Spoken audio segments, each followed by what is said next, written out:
sea lanes of communications are very vital for Russia as well in this region. So it's 90% of our trade goes this way. We had 89,000 ships calls to the Swedish ports last year, and that's a lot for a nation like Sweden with 10 million inhabitants approximately. 170 million tons of goods, and of course the globalization. It's not important only for us back home to be able to protect the shipping in the region, also to have the capability to do it somewhere else. That's equally important. And this is the normal situation in the Baltic Sea. This is every given moment of shipping. So I would say this is a perfect ocean for maritime hybrid warfare.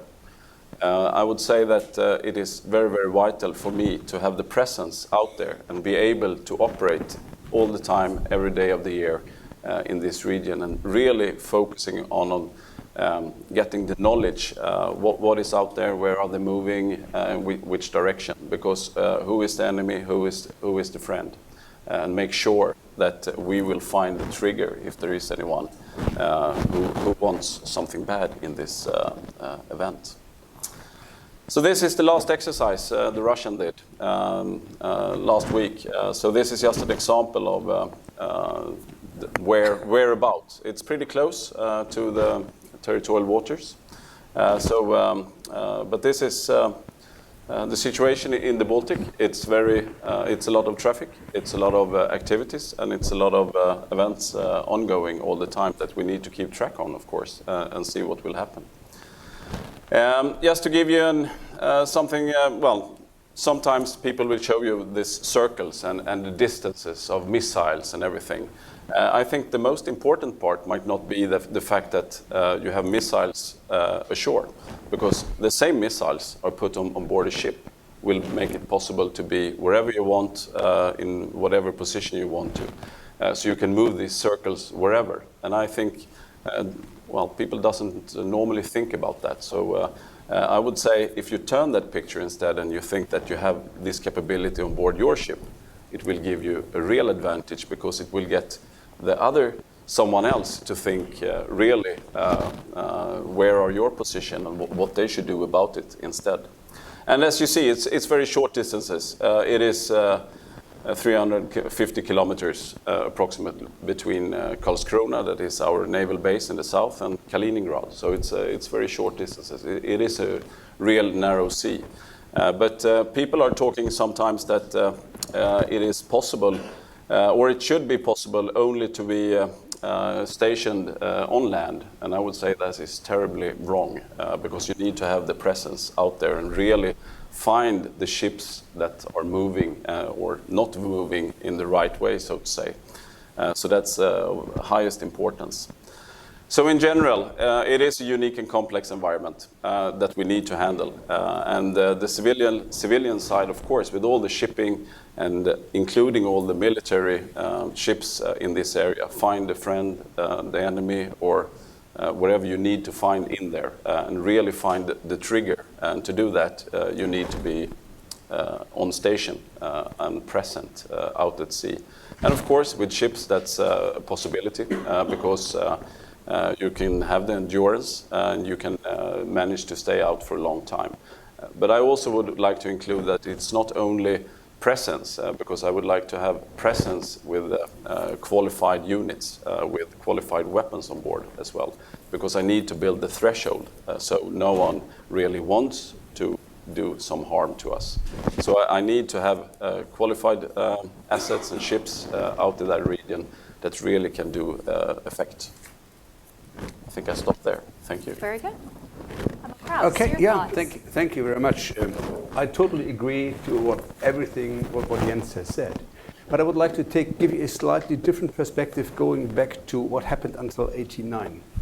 It was the same sea, and we had a situation that was totally different. When you go back, remember the chart of the Baltic Sea, I would say the first 50, 60 kilometers from the west, and then we started in an area that was totally under the control of the Warsaw Pact, or strictly neutral countries, the same Baltic Sea. So at that time, German Navy was comprising of many small combatants. So at that time we had 24 conventional submarines. We had 120 fighter bombers who were multi-role capable. We had 40 fast patrol boats who were carrying very capable missiles. So we were, at that time, we were the spearhead of NATO in the Baltic, just in order to prevent amphibious forces coming from the east to the west and landing in the Danish Straits and cutting off Schleswig-Holstein from the rest of Europe, and with that enabling the strategic merge of the Northern Fleet and the Baltic Fleet at that time.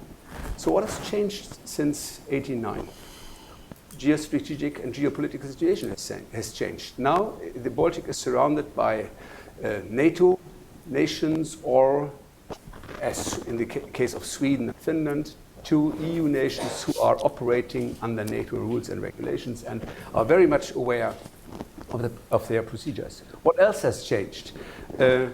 We all have had shrinking forces. We cashed into a peace dividend, and so all of what I mentioned, the 40 FPBs are gone. We have no more FPBs in the German Navy. We have no more fighter bomber aircraft in the German Navy. We have reduced our submarines from 24 to 6 now. By the way, they operate and they sail. It's not as bad as you might have read in the newspapers. So we have reduced MCM, and that is true for all the other navies in the region as well. So what we have been doing with regard to collaboration is 4 years ago, 2015, we invented the so-called Baltic Commanders Conference because we saw a situation where all of us were facing the same challenges. So we said, okay, let's come together, let's talk together, then let's find ways how to better collaborate, how to make more out of the little we all have, and by collaboration. So that is an annual conference that has been conducted twice in Germany. It was in Copenhagen last year. This year it was in Lithuania. Next year it will be in Sweden. So, and we have working groups underneath the chief of the fleets or navy heads who are running it in order to work on common doctrinal development, on information sharing, on domain awareness, on procedures and all that, in order to get a better understanding of the Baltic. We also have invited Norway, because Norway, not being a classical Baltic nation, is, let's say, the nation that combines those 2 areas of the Northern Fleet and the Baltic Fleet. One cannot live without the other. And it's still, if we look strategically on the Baltic, it is still important that we have to keep that together. So with regard to the German Navy, we are still focusing on the Baltic, but we are not limited to the Baltic. So we are procuring also big ships. And now I come to the next step. But what has changed since 2014? That is that we need the US. That we need the US for this transatlantic link, in order to do what you have been doing for us for many decades. And you know, I was brought up on the inner German border, so I know exactly, for example, how the Baltic states people are feeling, living so very close to the perceived threat. So it is important that we have you. Therefore, we have to take care of the submarine threat on the northern flank, in the North Atlantic Ocean, and I'm really happy that the maritime operational part gets more visibility with the headquarters being based on American soil, in order to really strengthen the ties that we used to have between the US and Europe.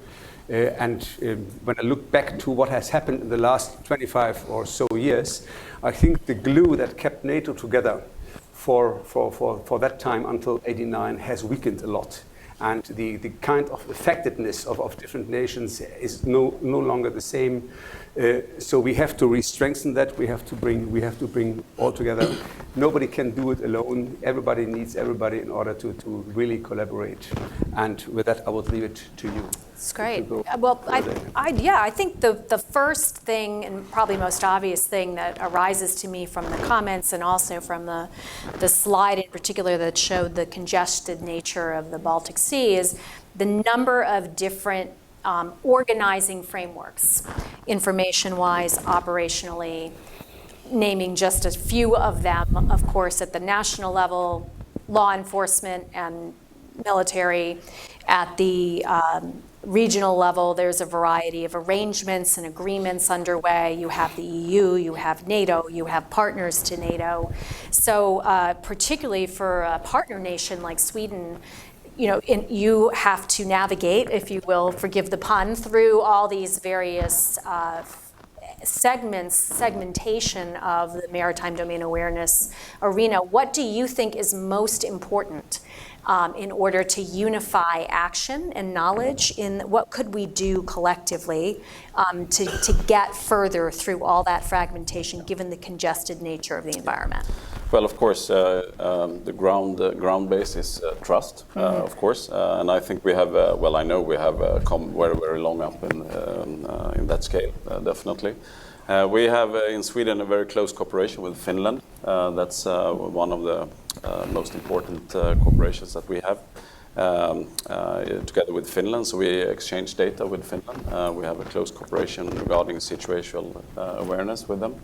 But also with the rest of the Baltic states through a system called SUKBAS, where we change information with each other, and that's something that we can, I would say, evolve and continue to improve also between the nations. Absolutely.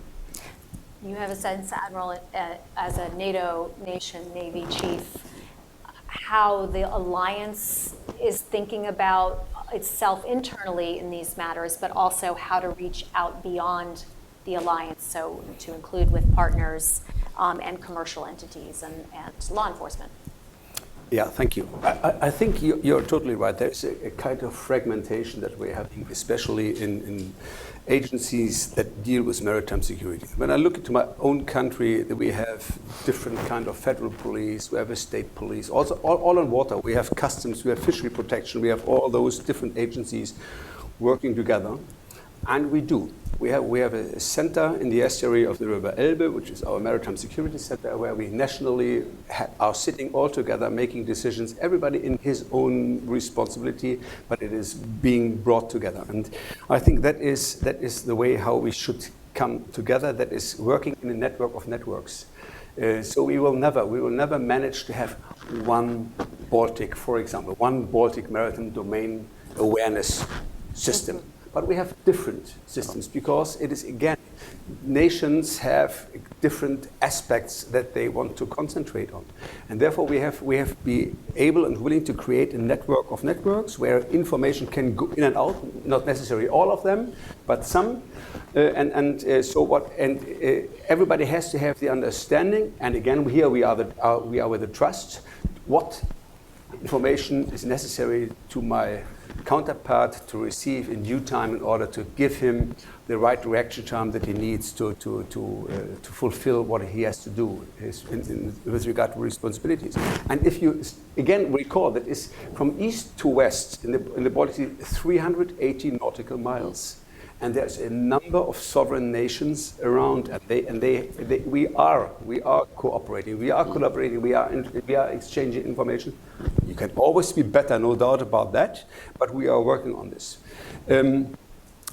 So NATO, EU, one thing, I think we fought a relatively long battle and finally succeeded. Single set of forces, single set of procedures. So there's no competition between EU and NATO.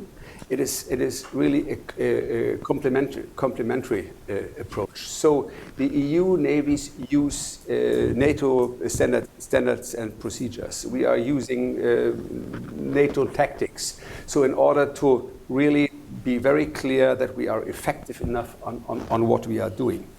And in order to be even better, if I may say a last sentence maybe, we are now building up what we call a Baltic Maritime Component Command in Rostock.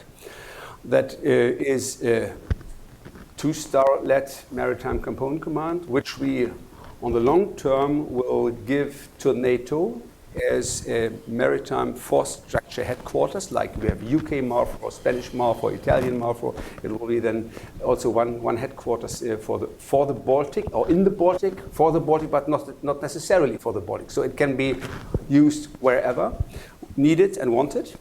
This headquarters will have 25 international billets, especially, of course, for navies from the Baltic region, in order to enhance this specific regional expertise in different areas on, very, very confined and shallow water operations, amphibious operations, and that mine countermeasure. It is a very specific area, but not necessarily. Others are wholeheartedly invited also to come in order to make sure that the Baltic Sea will remain to be part of the open oceans. That is something very important for us. Is we don't want a similar regime as we have in the Black Sea, which is a kind of mare clausum. With a different regime, the Baltic used to be and has to be for the future part of the open oceans. Therefore, it's also very important to have the US regularly in the Baltic Sea present. With the Baltic Baltops operations, with big exercises, and that shows that it is the solidarity that we have had and that have made us so successful for the last 50 years. The solidarity, if you attack one, you attack all of us, and that is so important also on the maritime domain. Yes, please. Regarding interoperability, because I would say we have come very, very far regarding interoperability, and it's no issue whatsoever to meet out at sea and conduct an exercise. That's a very simple way, and I also think that's a very good way of using the Navy, because if you start to cooperate, you start in international waters, and then you work your way towards land. Because using the Navy, it's no footprint. It's very easy. You meet out at sea in the beginning, and then you can increase the cooperation, and then you move towards the land. So I think that's a good way of using Navy. Can we talk just for a minute, maybe get your comments on a particular aspect of the challenge set being it's a combination of the non-emitting challenge set. So the picture you showed before, it might be fair to say, shows those vessels that are emitting.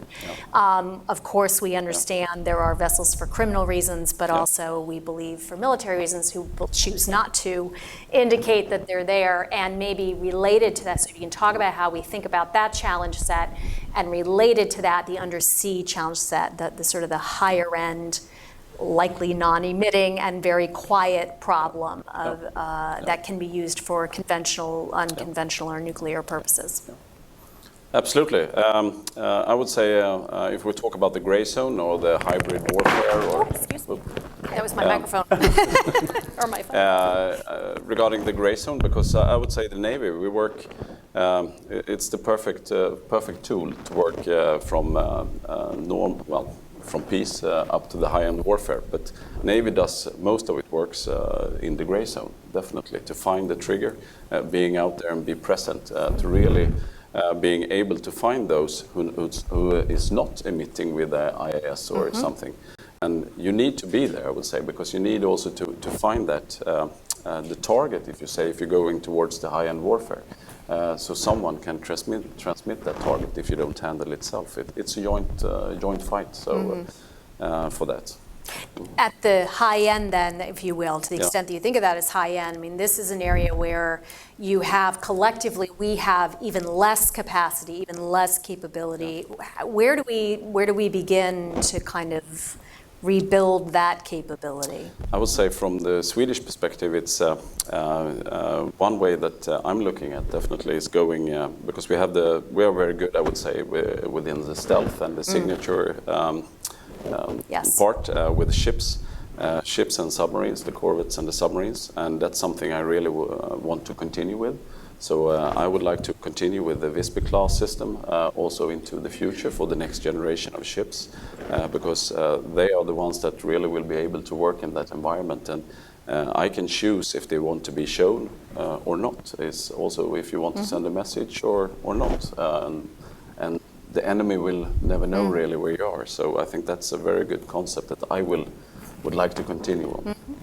And Admiral Kraus, maybe specifically, welcome your thoughts on that in general, but on the ASW capability of NATO, and where do you see a challenge and opportunity to build out that capability that used to be so very strong for the alliance?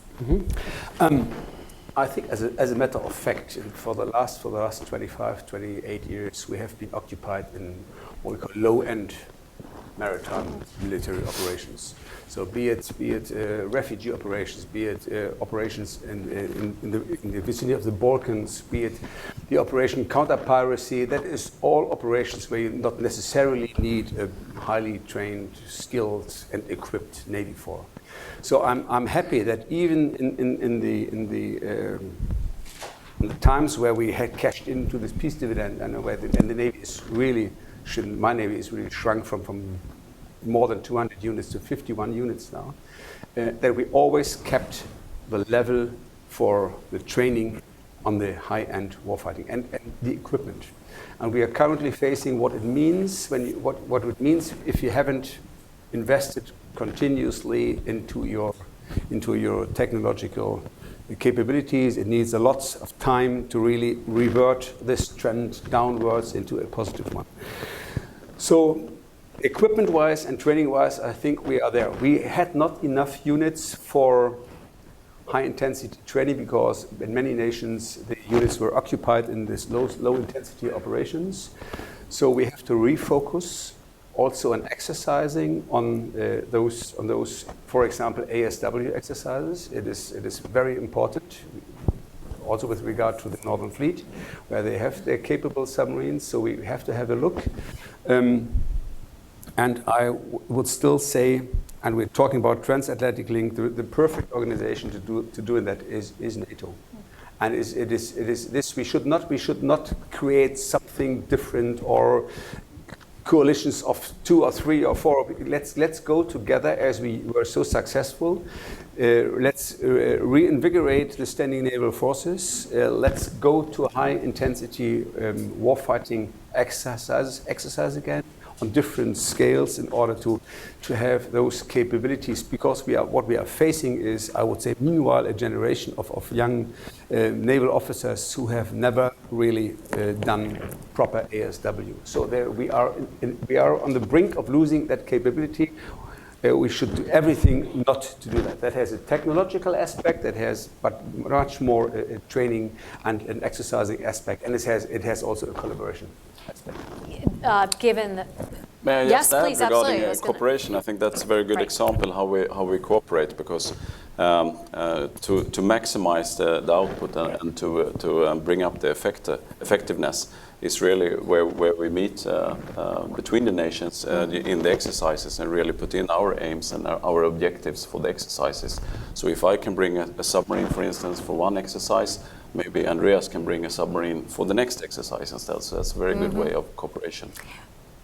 Fair to say that the information challenges are most significant, though, in these ASW or higher-end capability areas where navies tend to be most protective of their information. And how do you, particularly as a partner nation, how do you see the ability for Finland and Sweden, in your case, to work effectively with NATO in that environment?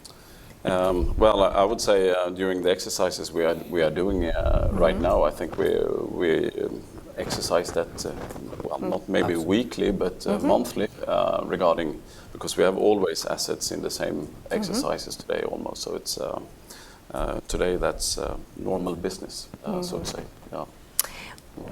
The other piece of this region that I think is easy to lose sight of if you don't live in it is the degree to which it's really a littoral environment. So I'd love to hear a little bit about how you are thinking about your challenges in a joint sense, if you will, the land and air components that relate to securing the maritime, and then also the maritime components of securing the land around. And I'll ask the same of Admiral Krause. Regarding, well, the security, I really see the presence being out there. We are the ones that will find the trigger, and really, if someone goes ashore, well, then I have failed, so to say. But of course, it's a joint fight because, well, it's not only the Navy, we have the Air Force and also the Army, of course. But the fight at sea, that's mostly Navy and Air Force working together. So it's jointness. Thoughts from you? I think with regard to the number of forces that we have available and with a view on the geography, there is no doubt it is a joint and combined scenario where we have to cooperate together, Army, Air Force from different navies and nations together to really be successful in the region. It's a very demanding scenario. Maritime-wise, very complicated, very short distances, and if you recall those 370 kilometers from Kaliningrad to the Swedish coastline, that also shows you that we are, if you would wish so, living under a constant threat. Because if somebody wants to attack, he can do that, and it is within minutes that we receive the first hit. So it is very important to, in addition to the capability to collaborate, is information sharing. And again, we are here, information sharing, in order to be able to assess whether to the capabilities also the will comes. Because a threat is a product of capability and will. As long as one of those two factors is zero, the result is zero. So we must be very careful to really observe whether the factor that we perceive currently very close to zero, whether that changes. And then we have to look. I'll give you a personal example. When I was doing my job kicked off the operation in Unify, on the eastern coast of the Mediterranean, there was a fact when weeks before, a corvette from another nation was hit by a missile that was fired from the Lebanon. That missile had a range to the whole area of maritime operations from the Lebanese coast to Cyprus. So how to operate there? How to operate there for half a year under a perceived constant missile threat?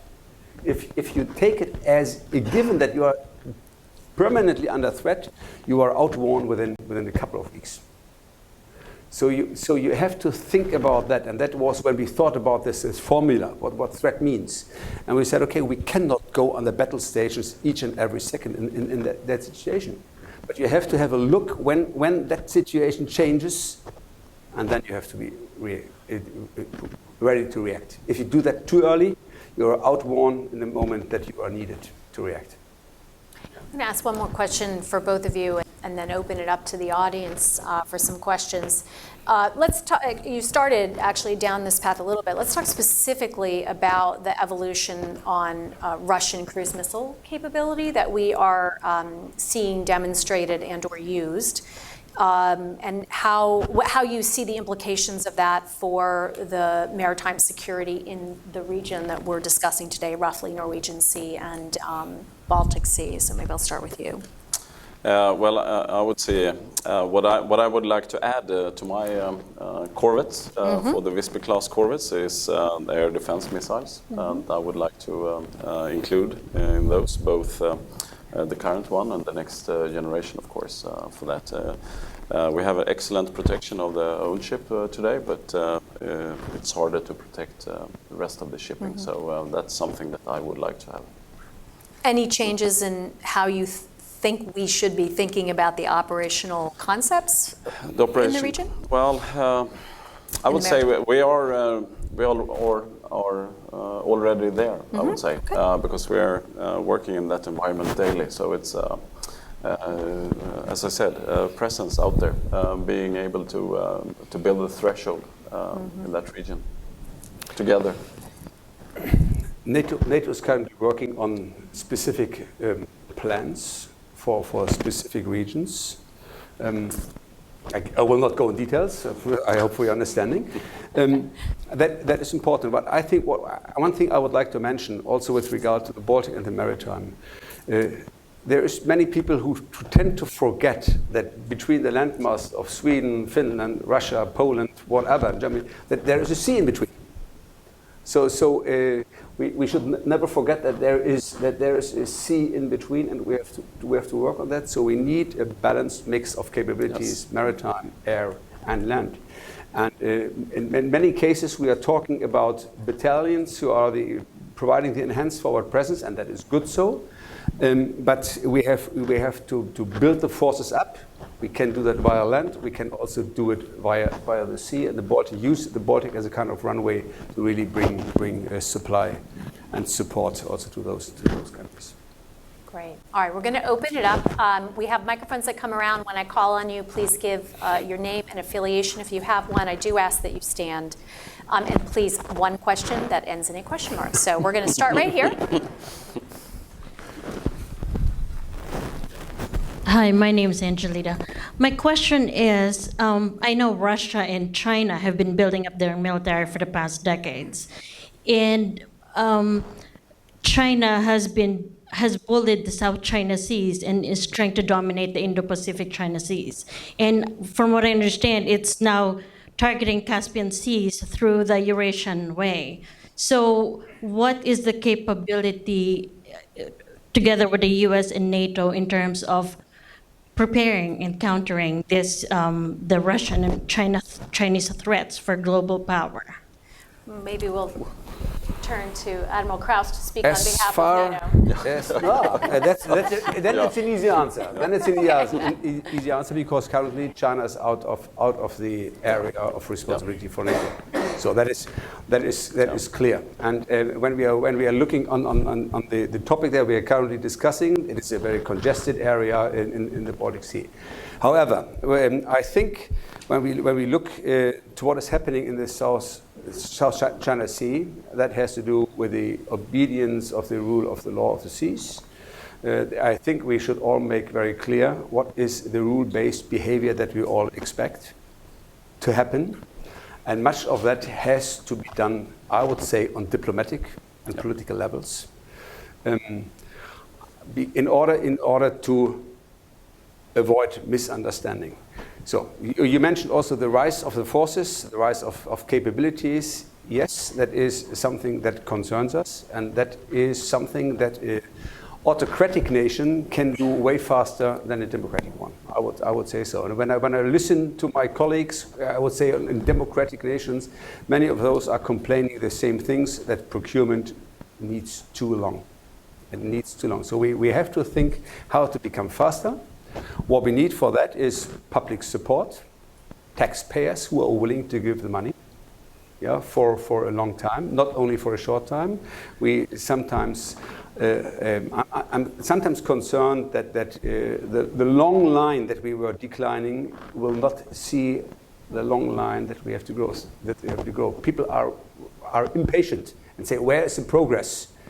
Yeah, and that may, coming back to what you have read in the news also about the German Navy, you cannot expect in 2 years a totally change of development if you have declined for 25 or 30 years. It takes a while.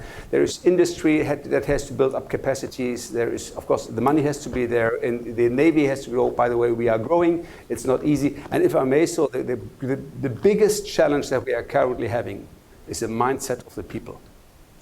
Yeah, it's a mindset of the people to be more willing to take risk. Yeah, we have created rather risk-averse and failure-unfriendly decision-making processes, so people shy away from in many cases to take those responsibilities. So we have long processes, and people are happy. I don't look on any. People are happy when they can stay in the process. I would wish to have a bit more result-oriented thinking, and not only in processes. Big ships need long processes, very complex, but not every procurement project is as complex as building a big ship. Anything you want to add? Not much to add. Yeah. Okay, very good. All right, we have one right here, second row. Thank you. I'm Randy Papadopoulos. I'm the historian for the Secretariat of the Navy. From both of your Navy's perspectives, Rear Admiral Nyquist and Vice Admiral Krause, what would you want, or what would you need from an Alliance Maritime Strategy document that is potentially going to be written fairly soon? What would you really want to emphasize in such a publication? Thank you. This is a golden opportunity, I sense, in the last throes of drafting. So maybe I can start with you, if there are any items you recommend. To operate in the Baltic or coming up north, absolutely. I would say show presence to cooperate and exercises in the region. That's a very positive part, definitely.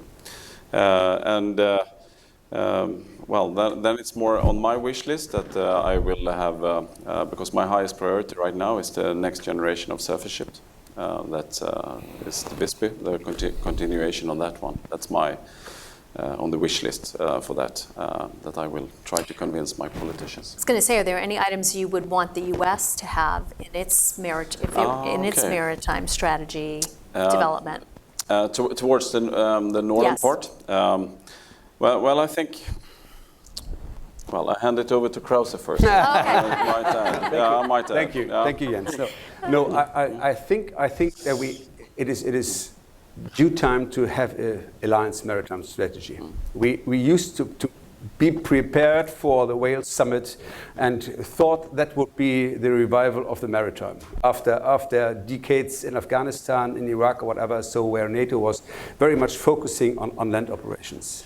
Then we thought, prior to Wales, this will be now the kickoff for the maritime, and then we had what we had in 2014 with the annexation of Crimea and the invasion of parts of Ukraine, and again we were land-centric. So I think now it's high time to really get that changed. It is to make clear that in NATO alliance maritime strategy there is wet dimension in there, and it is the ocean that connects the United States and Europe.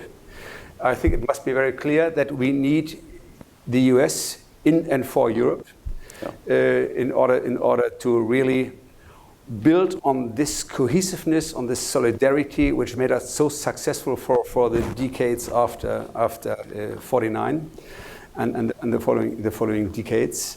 That has to be revitalized. With regard to the maritime should refocus on high end. Absolutely on high end.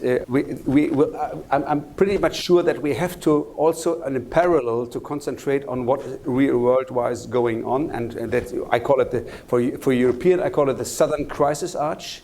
That is along the North African coastline. You are aware of the migrant crisis that we are having. You are aware of the piracy issues in west of the Gulf of Guinea and in the Horn of Africa, which is. We have fought the symptoms, but it is not gone yet. So that is something where we have to concentrate. We have to do the stabilization operations, because for us Europeans, this is a strategic challenge. And at the same time, concentrate on the collective defense, on the high end, on the ASW, and we have to do that together. Yeah. And I would like to add the littoral environment capabilities for the littoral areas, definitely for that, and I think that's it's an area where we have quite good knowledge as well. So, thank you. Okay, right behind, yes. How you doing, Vice Admiral? Dave Smith from Dallas, Texas. I read recently that the U.S. deployed 4 armored brigades to Poland. You deployed one to the Baltic states.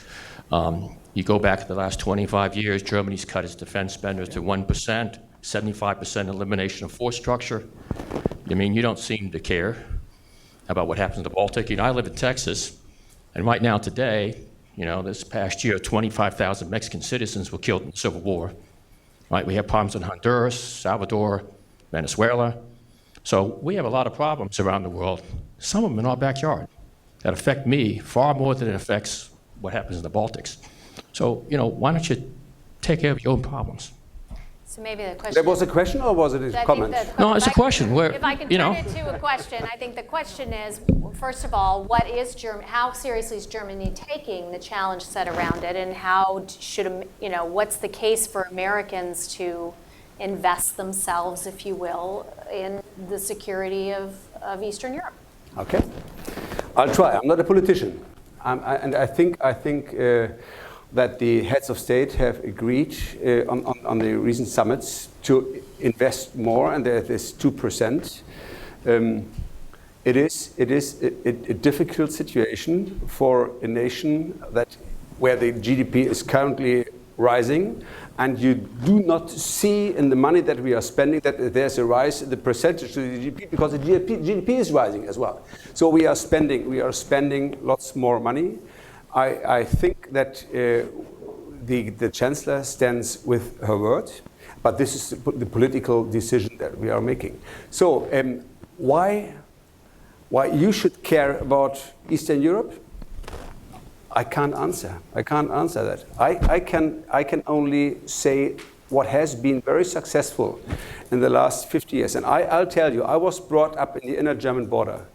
And I know exactly how people in the Baltic states feel in their small countries being threatened by a nation whose behavior is currently absolutely unpredictable, and who have seen what has happened in the Ukraine, and who have seen what has happened in Crimea. And you in the past have been the nation that was a reliable partner and that had said, okay, well, we come and stand for you. We stand in for you. And we had hundreds of thousands of US soldiers who were stationed on German soil who said, okay, and that was, in that size, it was not battalions, it was corps that have been there, corps-size units, who made sure that we are fighting together for the same values. And I think it's all about that. It's a fighting for the values wherever the values are threatened. And we are having a situation where we are having a President Putin who might be willing to at least he's threatening. But whether he's willing to attack, I don't know. But I think what we should make clear, and that is not a military, it's a political, and it's a value-based answer, that we are a community of nations fighting for the same values and being together. And that is what I would give to you, and I would come to Texas and tell it to your people as well. All right, very good. And right behind him, and then we'll take one or two more. Yep. Veronica Cartier, I'm in a nuclear policy community. I have two questions, related questions on Russia. One in maritime technology, known as AUV, which is Armed Underwater Autonomous Torpedo. Would you please give the insight, does this Russian technology has developed into unmanned torpedo, which is developed the underwater carrier to deploy torpedo? And my second question, there was statement of Putin saying that he has taken off the remove obstacles against European Union, or would you please give confirmation of NATO of Putin's statement that EU has been removed? That was publicized by Putin. Thank you. I don't think this is the right venue for either of those questions. I'm sorry, I don't want to. You're welcome to answer, but they're well outside the realm of these two. I think you should ask President Putin whether he can say yes or no to that. I can't. Yeah. That would be good. But how about the unmanned undercarrier? Are you just asking if how they assess the threat? Yes, I think they have developed. But what is the question?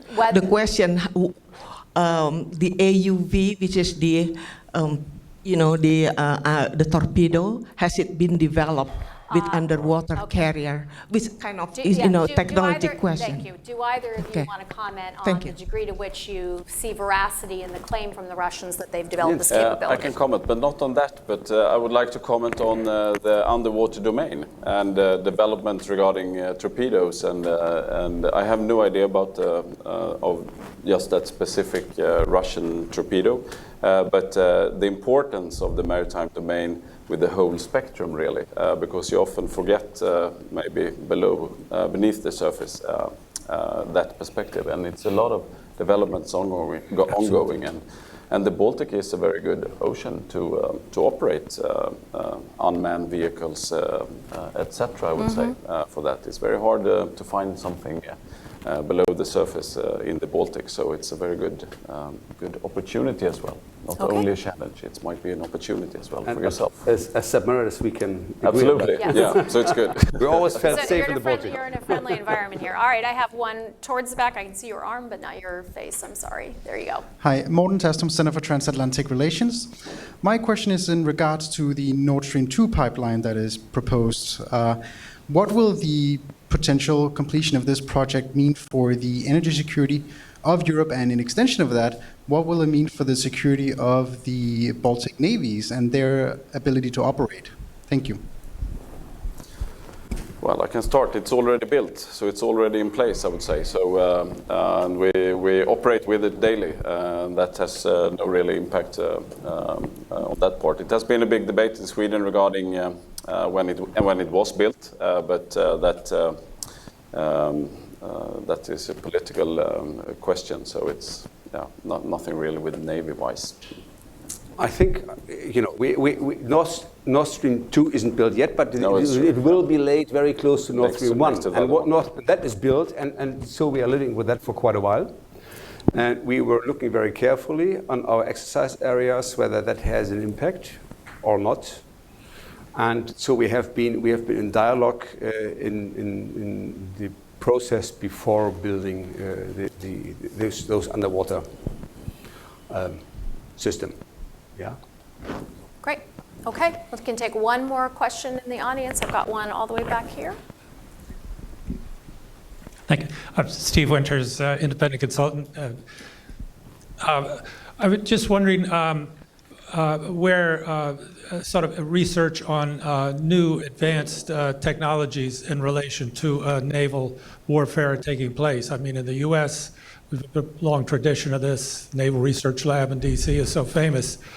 And whether you're anticipating really revolutionary changes coming in the technology. I'll just give an example. Robert Work, of course, totally prominent here at the Defense Department and such, said in a talk not so long ago that you might have a breakthrough where you would have underwater quantum sensors, which would totally light up the oceans and nobody be able to hide at all. Now that would totally flip-flop everything. So are you looking forward to incredible developments, and how are you preparing?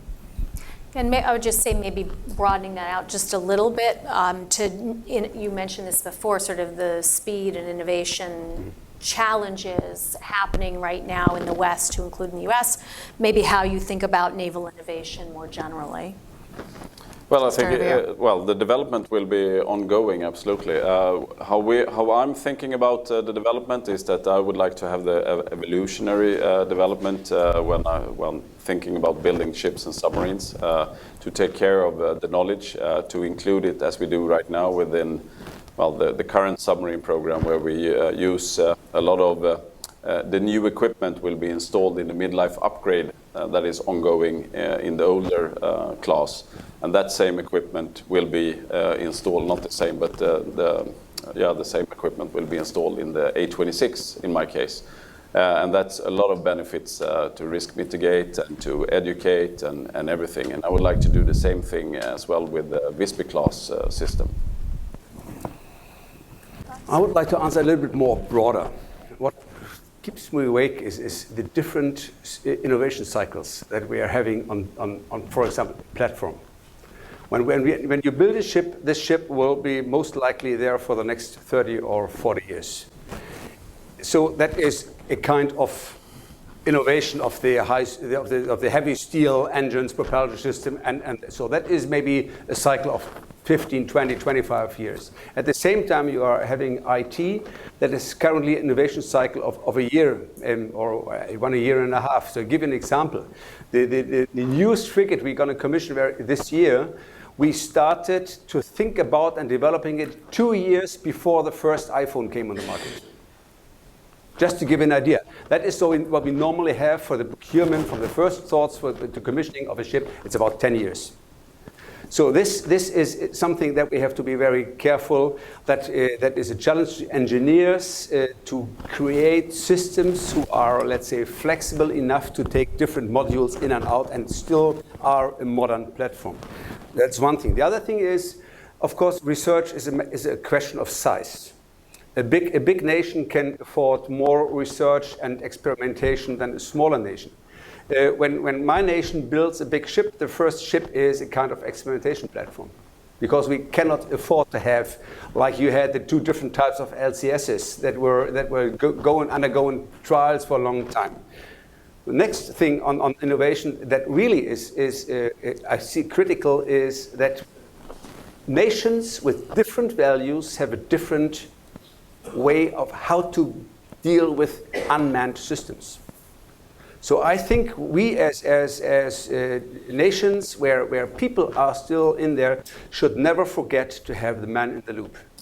But you will never know whether other nations who might not follow the same values just don't care whether there's a man in the loop. They don't care on the mess that they are creating by the action. And so that is something that where we should be very, very careful. And therefore I think it's more about that we should think about defending that, yeah, and or against that, because that might be a challenge that we find somebody attacking us and go back to a Second World War. That was the kamikaze flyers, who were a real challenge because they did a behavior that was totally out of the values of thinking of morale that we are used to have, and that creates a big problem. And you can put that to higher levels. You can put that to modern times, to research, to innovation, to technology, to automated intelligence, and all that. We are out of time. I want to thank Admiral Krauss, Admiral Nyquist. I want to remind those who are interested in the report called Contested Seas that we've recently put out. If you're in the room here, the URL is here, and I believe we have a list that we've taken if you want us to email that to you. I do want to thank my co-author who's not here today on the report, Andrew Metrick, and the team here standing in the back for all their help putting the event together. So please join me in a round of applause for the admirals and for the team.